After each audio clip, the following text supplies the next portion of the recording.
اس وقت جو وبائی مرض پھیلا ہوا ہے اس کی وجہ سے پوری دنیا متاثر ہے۔ غریب ممالک کے باسی لاک ڈاؤن کی وجہ سے دوہری مصیبت میں مبتلا ہے، اس لیے کہ جو روز کماتے تھے اور روز اپنے بچوں کا پیٹ پالتے تھے، تو جب وہ ذرائع رزق بند ہوئے تو ان پر یہ مصیبت بھی آن پڑی۔ ہمارے مالک نے ہمیں حکم دیتے ہوئے ارشاد فرمایا وَفِي أَمْوَالِهِمْ حَقٌّ لِلسَّائِلِ وَالْمَحْرُومِ، ان کے مالوں کے اندر حق ہے، جو مانگنے آتے ہیں ان کا بھی، اور جو محروم ہیں،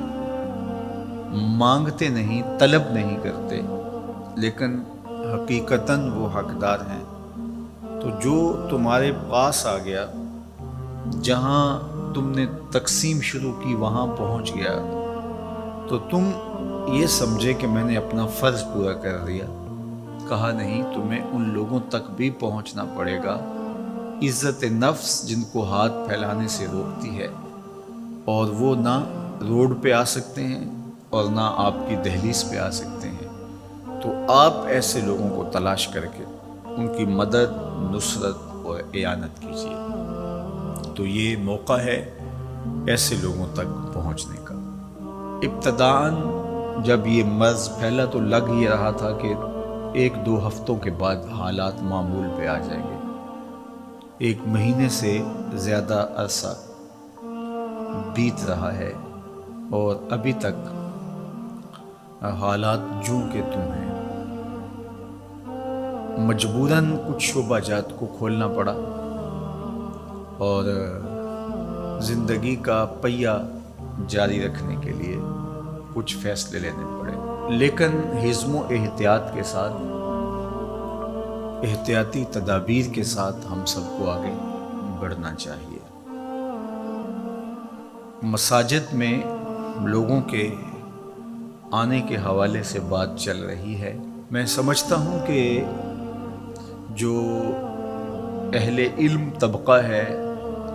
مساجد کے کارپرداز ہیں، علماء کرام ہیں، انہوں نے بھرپور تعاون کیا ہے۔ عمومی طور پہ جب زندگی کی چہل پہل چاروں سمت نظر آتی ہے اور سارا زور مسجد پہ ہی ہوتا ہے کہ یہاں اگر 5 بندے جمع ہو گئے تو کوئی حادثہ ہو جائے گا، جبکہ مسجد کے ساتھ ایک بینک پر لمبی قطاریں لگی ہوئی ہیں اور دوسری جانب لنگر بانٹا جا رہا ہے اور وہاں 1000 آدمی جمع ہے، حکومتی امداد تقسیم کی جا رہی ہے تو وہاں ہزاروں لوگ جمع ہیں۔ ان سب کے بیچوں بیچ ایک مسجد پڑتی ہے، تو سارا زور جب اس پہ ہوتا ہے کہ یہاں اگر لوگ پہنچے تو بہت زیادہ خطرہ ہے، تو پھر لامحالہ طور پہ جذبات برانگیختہ ہوتے ہیں۔ اس لیے حکمت کے ساتھ، دانائی کے ساتھ حکومت کے کارپردازوں کو یہ مسئلہ حل کرنا چاہیے، اور علماء کرام بھی جس طرح سے تعاون کیا اور آئندہ بھی وہ تعاون کرنے کے لیے تیار ہیں، لیکن تعصب کے ساتھ، ضد اور ہٹ درمی کے ساتھ فیصلے نہیں ہوتے، اور یہ گھڑی مشکل ہے اور ہم ایک مشکل وقت سے گزر رہے ہیں۔ حالات اس کے بالکل متحمل نہیں ہیں، اس لیے سوچ سمجھ کے زمینی حقائق کا ادراک کرتے ہوئے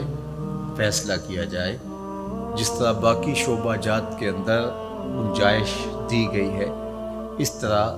مساجد کو بھی احتیاطی تدابیر کے ساتھ کھولنے کی اجازت دی جائے، تاکہ لوگوں کا مسجد میں جو رجوع اللہ کا معاملہ ہے، چونکہ آگے رمضان المبارک آ رہا ہے، پورا سال انتظار کر کر کے لوگ اس مہینے کے لیے منتظر رہتے ہیں، تو اس حوالے سے کل ہونے والی میٹنگ جو ہے، ہمیں امید ہے کہ اس میں کوئی مثبت بات سامنے آئے گی، اور ہماری یہ آرزو بھی ہے کہ ایسا نہ ہو جو ملک، قوم اور دین کے خلاف ہو۔ تو اللہ تعالیٰ اس مشکل وقت میں ہمیں اتحاد، یکجہتی، دانشمندی، سمجھداری کی توفیق عطا فرمائے۔